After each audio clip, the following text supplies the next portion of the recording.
d'accord? Mignon.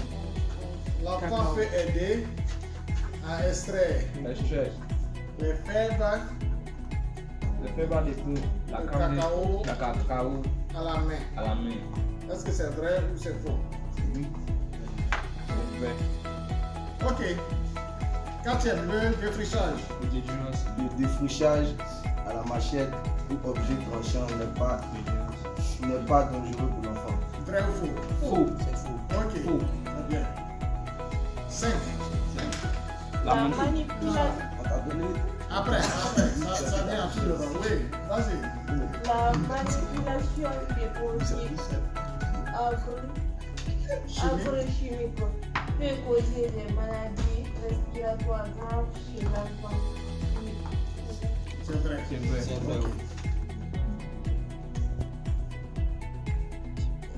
Ok.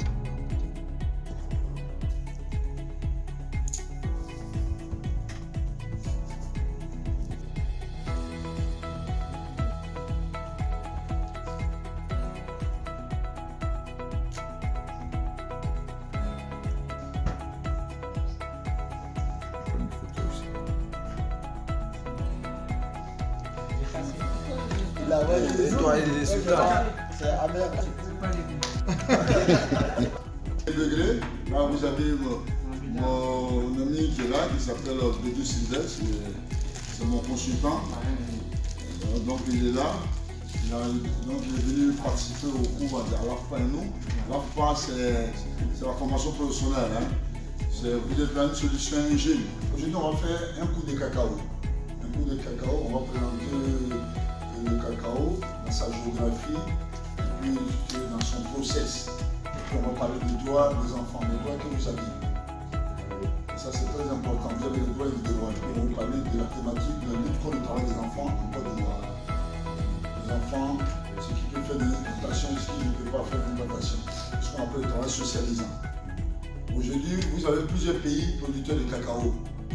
Mais le premier pays producteur mondial, c'est la Côte d'Ivoire. Elle produit 40% de fer de cacao. Donc environ 2 millions de tonnes de fer. Suivi du Ghana, qui est un pays voisin, qui fait 20% de fer. À eux deux, ils font presque la moitié, 60% du pourcentage mondial. Donc c'est voilà, les deux pays. Après sur le Cameroun, le Nigeria, le Venezuela, ce sont ces petits pays. Dans ces pays-là, on a à peu près la même végétation. Parce que le cacao se plante en région tropicale, sous ombrage. Parce que le cacao, il faut avoir une terre meuble, une terre très riche, donc plus des arbres. Sans ombre, on ne peut pas planter. Et puis aussi, il faut un cours d'eau intarissable. Le cacao se plante toujours auprès d'un cours d'eau intarissable parce qu'il y a beaucoup d'eau. Donc voilà. Et sachez qu'en Côte d'Ivoire, le cacao, elle sort de notre économie. Elle représente 15% de notre économie. Le PIB, le produit intérieur brut. Le cacao, c'est le cacao qui a construit des routes, des écoles, les hôpitaux, qui a donné des bourses à tous les étudiants en Côte d'Ivoire. Donc, notre richesse est basée sur le cacao. Tu veux dire un mot? Non, tu peux, c'est bon? Oui. Mais si tu peux ajouter quelque chose, la particularité sur le cacao, voilà, une introduction. Non, la particularité du cacao, comme on dit chez nous, c'est une mamelle essentielle pour le développement en Côte d'Ivoire. Comme il a dit, nous autres, on a vraiment profité des bienfaits du cacao. Toutes nos études étaient prises en charge gratuitement avec les recettes du cacao. Donc c'est ce cacao-là qui nous a mis à l'école, qui nous a mis de gauche, comme il dit, les yeux, pour parler simple, et qui nous a amené en Europe pour faire des études. Et donc moi, quand je viens en Europe, j'ai vu que tous les 3 tiers des Français mangeaient du chocolat. Je me suis posé la question, mais pourquoi ne pas enseigner au cacao? Parce que est-ce qu'ils connaissent l'origine du cacao? Je suis que j'ai fait un programme de cacao qui a été validé par le département de la Seine-Saint-Denis.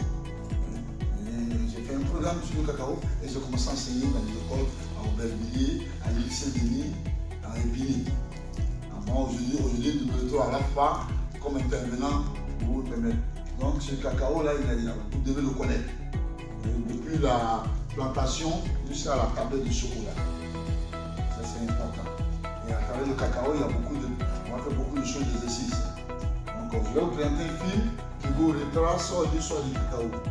Depuis la cabosse, comment on la plante, comment on construit les pépinières, jusqu'à ce que toutes les étapes. La préparation du sol, la mise en terre, la préparation des plantes, jusqu'à ce qu'elles grandissent, elles passent de belles cabosses que vous voyez, jusqu'à ce qu'on les récolte, on les cabosse, on les sèche pour avoir des feuilles séchées, jusqu'à ce qu'on arrive à les transformer en semi-fini.